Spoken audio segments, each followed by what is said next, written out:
എന്നിട്ട് പിന്നെ കുഞ്ഞിനെ കിട്ടും. എനിക്ക് എന്റെ വഴി അറിയാമല്ലോ. ഇന്നലത്തെ കോഴിക്കോട്ടിന്റെ ഇപ്പത്താണത്. ഓ വീട് വലിയ വീടാണത്.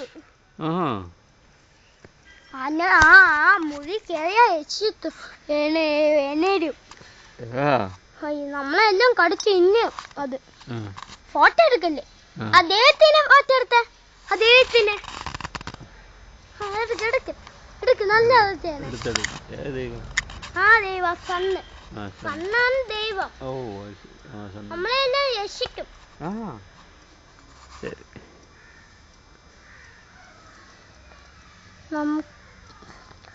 പൂച്ചെല്ലാം കടിച്ച് ഇന്ന യക്ഷിയാണ്. കാറ്റെല്ലാം പറക്കും. ഉന്നച്ചന്റെ വെയിറ്റ് ഇന്ന് വരും. നോക്കോ വന്ന് ഉന്നച്ചനെ കാടിച്ച് തിന്നും. ഇന്നത്തെ ദൈവത്തിനെ വിളിച്ചോണ്ട് നിന്നാ മതി.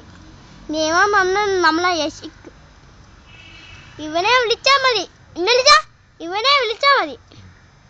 ദൈവമാണ് പാർവതിയല്ല.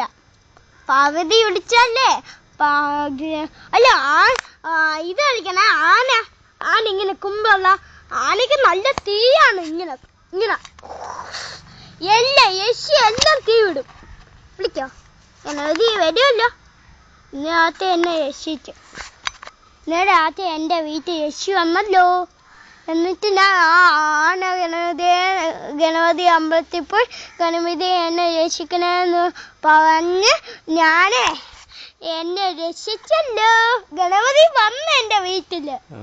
എന്നിട്ട് ഓട്ട ഗേറ്റും തോന്നുന്നുണ്ട്. പിന്നെ എൻ്റെ ഇങ്ങനെ സാധനമില്ലേ കൊമ്പ് ഇതിങ്ങനെ സാധനം അതുകൊണ്ട് ഇങ്ങനെ തീ വിട്ട് ഇങ്ങനെ കരിഞ്ഞു കിടന്ന് ഇങ്ങനെ. അപ്പൊ തീയെല്ലാം വന്നല്ലോ. ഈ കാറ്റാണ് ഈ മണ്ടിന്റെ. ഇന്ന് രാത്രി ഉന്നച്ചന്റെ വീട്ടിൽ യശി വരും. വായിക്കോ ഇന്ന് ഉന്നച്ചനെ വന്ന് കണ്ണാടി എടുത്തോണ്ട് പോവും. അതെ പിന്നെ വേറെ യശിയുണ്ട്. ഉടുപ്പ് ഇന്നാണ് യശി. ആ യശിയുണ്ട്. അത് ദൈവത്തിനെ വിളിച്ചാലൊന്നും പോവൂല. പാവിച്ചാലും പോവൂല. അത് നല്ല ശക്തിയുണ്ട്. ദൈവത്തിനല്ലേ ഇടിച്ചു കളയും. അത് നല്ല ഇവനെ വിളിച്ചാ മതി. അമ്മോ എന്തെന്നറിയാമോ ഇവനാണെങ്കിൽ ഒറ്റ ഉടുപ്പല്ല ഉന്നതന്റെ ഉടുപ്പ് തിന്നിട്ട് അവന്റെ വായന ഉടുപ്പെല്ലാം നല്ല എത്തി സോപ്പേക്കോവ.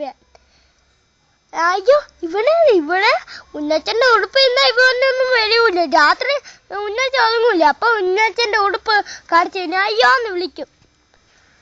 ഉന്നതന്റെ ഏറ്റ് അത് ഈ ദൈവത്തിനെ വിളിച്ചാലും പാർവതിയും ദൈവത്തിനെയും സണ്ണിനെ ഒന്നും വിളിച്ചാലും പോവൂല. ഉന്നതന്റെ ഉടുപ്പും തിന്നും കണ്ണാടിയും തിന്നും എല്ലാം തിന്നും. മുണ്ടും തിന്നും ഇതും തിന്നും മുടിയും തിന്നും.